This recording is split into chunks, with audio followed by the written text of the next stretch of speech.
গো।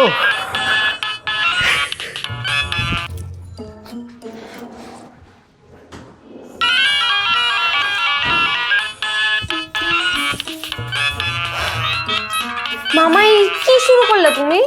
এই বাজে রিংটং। তুমি আবার ফোনের তালাতে নাচতেছো তাই না? আরে না, তাহলে ফোনটা বন্ধ করো অ্যাট লিস্ট। এই যে বন্ধ করলাম। কাহিনী কি আবার? আমারে মাইরা ফালাইবো, আমারে পাইলে একদম পিসা ফালাইবো। আল্লাহ, কে মারবে তোমাকে? কে মেরে ফেলবে? আরে কাউন্সিলর ছেলেবেলারা আমারে পাইলে একদম উত্তম মধ্যম দিয়ে দিব। নিশ্চয়ই তুমি ওদেরকে আবার পচিয়েছো তাই না? কতবার মানা করেছি মামা। আরে না, পচাই নাই তো। কাউন্সিলর মারা গেছে, উনি ইন্তেকাল করছেন, ওনার প্রতি সহানুভূতি জানাই আমি একটা স্ট্যাটাস দিছিলাম। এখন এটা কি আমার অপরাধ? ভালো মানুষের দাম নাই, কোনো দাম নেই ভালো মানুষের। দেখি কি পোস্ট।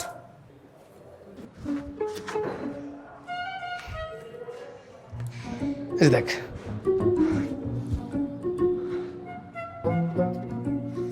হায় রে মামা, একজন মানুষ মারা গিয়েছে আর তুমি হাসতেছো পাবলিকলি। হাসলাম কোথায়? ভালো করে দেখ, আমি ইন্না লিল্লাহি লিখছি, আল্লাহর কাছে প্রার্থনা করছি তার আত্মার শান্তি কামনা করে। এদিকে অপরাধ করছি আমি?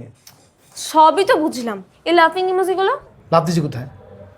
লাফ না মামা, লাফিং মানে হাসির ইমোজি। আরে হাসির ইমোজি কেন দিয়েছো? তা হাসি না তো, দেখো তো দুই চোখ দিয়ে পানি পড়তেছে, আমি দুঃখে কষ্টে বেদনায় মুখ বাঁকা হয়ে গেছে, সেটা দিচ্ছি। না মামা, এগুলো কান্নার ইমোজি না, এগুলো হাসির ইমোজি। দেখেছো, আবার একটা ভুল করলে আর সবাই ভুল বুঝলো। শোনো, অনলাইন কমিউনিকেশনের সময় বডি ল্যাঙ্গুয়েজ বা চেহারা তো দেখা যায় না, সেহেতু এই ইমোজিগুলো কেয়ারফুলি দিতে হয়। না এখনই ডিলিট করে এই মহান পোস্ট। কি করতে চাইলাম আর কি হইলো?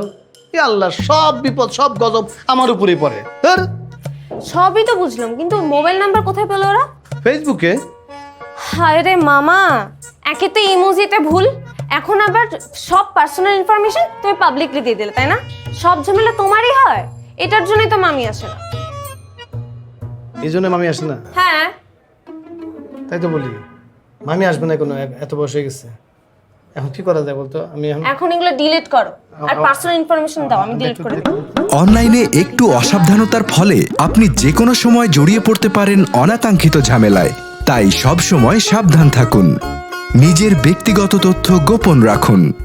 ইন্টারনেটে আজ পুরো বিশ্ব সংযুক্ত থাকায় আমাদের সব সময় বিভিন্ন সোশ্যাল মিডিয়া প্ল্যাটফর্মে নিজেদের আচরণ নিয়ে সতর্ক থাকতে হবে।